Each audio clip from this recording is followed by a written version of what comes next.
Welcome back mga katusok. Ang kasama natin ngayon ay isang pulis. Joke. Isang security guard ang kasama natin ngayon mga katusok dito. Taga rito lang sa amin sa bayan. Si Katusok Ken. Ayun siya oh. Ngayon lang natin siya makakasama sa pantutusok at nandito tayo ngayon sa Barangay Libas. Si Katusok Jo, malaya. Nauna na sa atin kanina at umahon na siya, kaya kaming dalawa na lang ngayon ang magkasamang lulusong. Ayan o mga katusok, biglang luminaw yung ating camera kasi kinuskus ko ng lagaylay. Medyo malikot ang mga alon natin ngayon mga katusok, kaya hindi ganun kalinaw. Pero alam niyo ba, ang gagamitin natin pana ngayon ay bagong bago. Ayan o, gawa ito ni Katusok Russell. Masusubukan natin ang husay nito ngayon. Kaya ano pang iniintay natin? Mag-dive na tayo. Naka-ready na rin yung ating kabady. Ayun, tara, mantusok na tayo ng isda.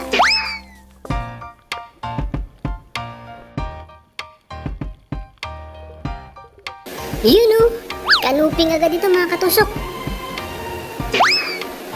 Patay kang kanuping ka. Hindi na nakapalag mga katusok. Eto ang ating buhay na mano ngayon, isang emperor fish o kung tawagin namin dito sa Marinduque ay isang kanuping. Kung mapapansin nyo mga katusok, ayan no, talagang kitang-kitang malatak. Medyo malabo yung tubig, kaya ang ginawa ko ay nagpalit ako ng ating ginagamit na flashlight. Kapag malabo ang tubig ay nagpapalit ako ng flashlight mga katusok. Ang ginagamit ko ay yung medyo madilaw, kasi pagka medyo madilaw ay lampasan yung ilaw niya sa mga latak. Di wow! Kaya kahit malabo mga katusok, ayan o, tingnan nyo, kitang-kita yung samaral. Patay kang samaral ka! Ang ganda ng tama, hindi na naman nakapalag mga katusok. Ang swerte natin mga katusok, nakakadalawa na tayo. Kahit medyo malabo, pagkatapos alam nyo ba malalim na, taib na. Itong ating pinamamanaan ngayon, kapag ka ito ay humihibas, ito yung tinatawag na palapag.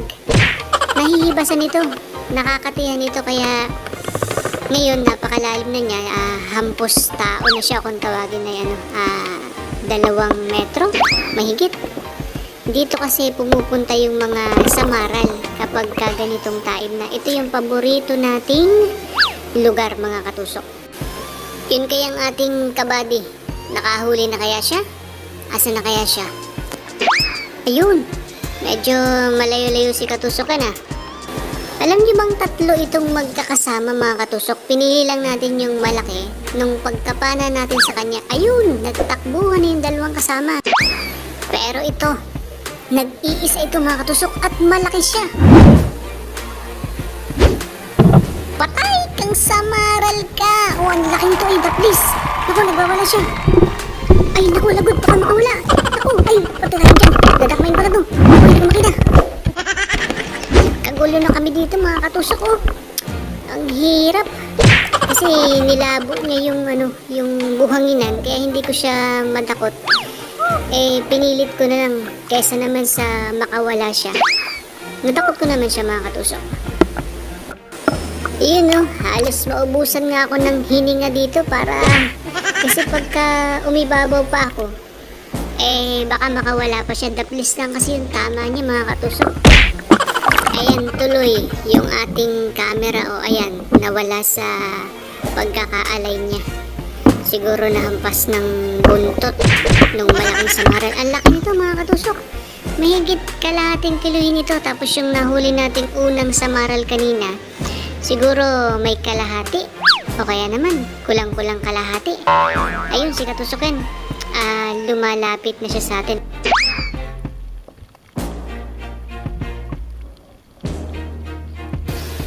Pero napansin ko mga katusok, humihina na yung flashlight ni Katusokan.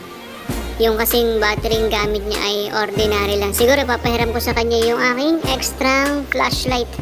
Alam niyo ba na hindi natin dala ngayon yung ating bangka-bangkaanan? Kaya ang ating gagawin ay ipapa-dausos natin dun sa lubid. Meron tayong dalang buya. Eto yung pinakamatindi mga katusok.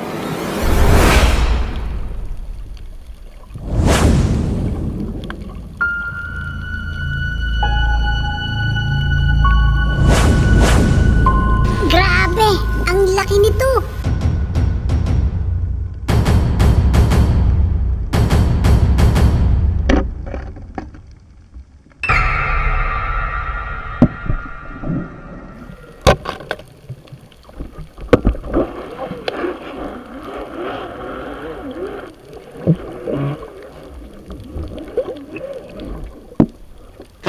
Grabe to mga katusok.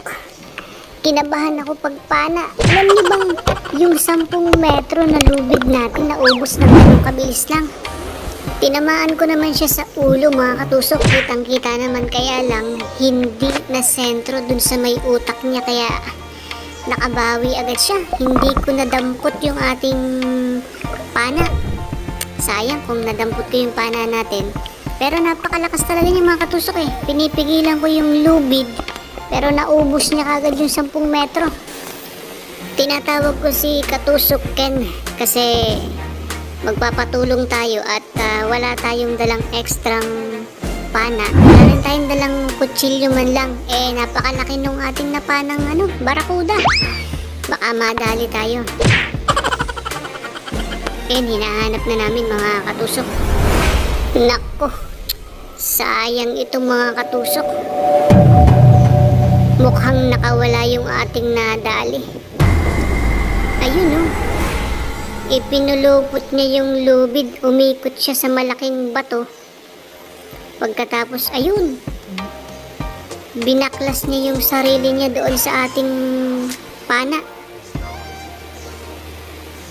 Ayun oh, yung dulo ng ating pana ay na kilo siya, medyo nag letter C. Nakawala yung barakuda natin mga katusok. Baka nandito lang sa paligid yun ah. Ano kaya? Hindi kaya gantihan kami nun? Baka naman nagpapahinga, nagbabawi ng lakas. Ayun. Sayang ito mga katusok.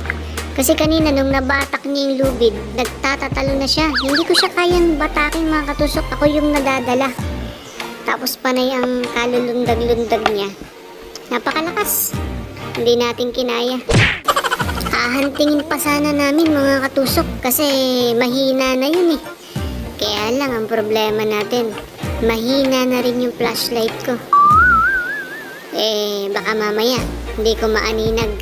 Tapos sumusugod na pala, kaya bago siya sumugod, uuwi na ako. Pupunta na ako sa tabi mga katusok kasi nasa malalim na parte tayo. Baka biglang mag-black out yung ating flashlight. Tayo kasi naglalangoy ng mahigit 2 oras at kalahati na mga katusok. Kapag ka 2 oras at kalahati na kasi yung flashlight ay papalubat na. Kaya tara, langoy na tayo papunta sa tabi. Malay nyo, masalubong natin, nasa tabi na pala. Mga tusok, nandito na tayo sa bahay. Katatapos ko lang magbalaw. Ayan. Di ba ako nagsusuklay? Yung nahuli natin kanina, bali 2 samaril na malaki, tsaka 1 kanuping. Pero yung barakuda na napakalaki, sayang nakawala. Na nag letter C yung ating tunod. Tapos sa sobrang lakas niya, kasi pagka pana ako sa kanya, dadamputin ko sana. Kaso sumibat siya ng langoy. Nahila yung lubid. Ang hila, lakas talaga niya. Hindi ko siya kaya mabatakin. Tsaka napakadelikado. Takot ako dun. Pag binabata ko siya, hindi kaya. Baka matanggal yung sima niya. Kaya ang plano ko sana, lalangoy ako patabi. Hihilahin ko siya. Tapos dun ko siya padudublahan ng pana dun sa kasama ko kay Karusukan.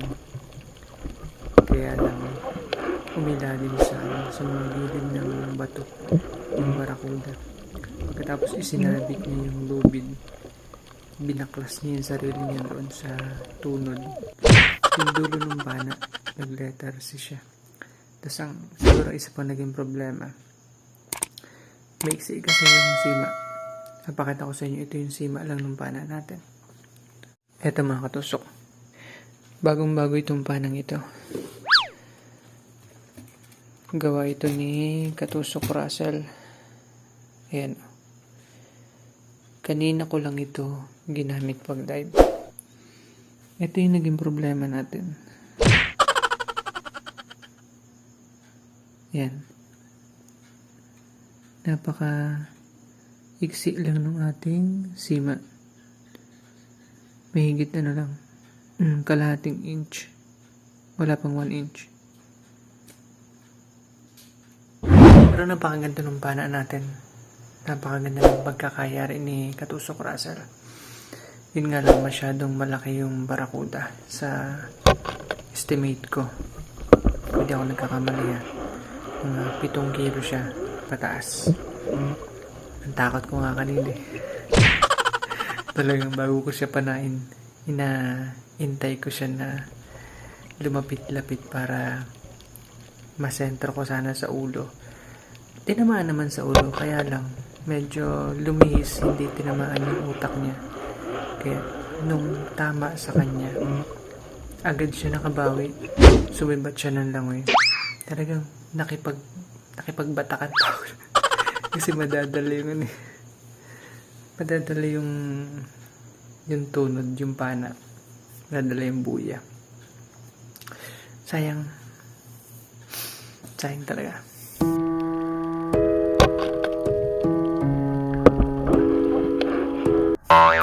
Bali ang gagawin ko bukas o kaya sa isang araw, papabalitan ko kay Katusok Russell yung sima ng pana. Siguro palalagyan ko siya ng mga 2 inch. Kasi kung mahaba yung sima, hindi siya makakawala. Pero kung tinamaan ko siya sa may utak niya, malamang patay yun. Kaya lang hindi.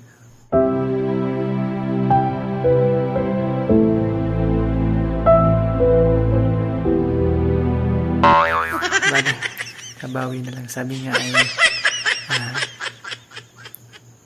lesson learned. Tapos nababawi na lang ako. Pero sayang talaga. Ewan ko kung makakatulog ako. Ang oras natin ngayon, 1:30. Umahon kami ni Katusoken ay 12:30. Naglangoy kami ng 2 oras at kalahati. Ito yung nahuli natin ng 2 malaking samaral saka isang maliit na kanuping. Okay na rin kasi malaki. Siguro yung 2, baka may 1 kilo na yan. Tingnan nyo, ito yung huli natin.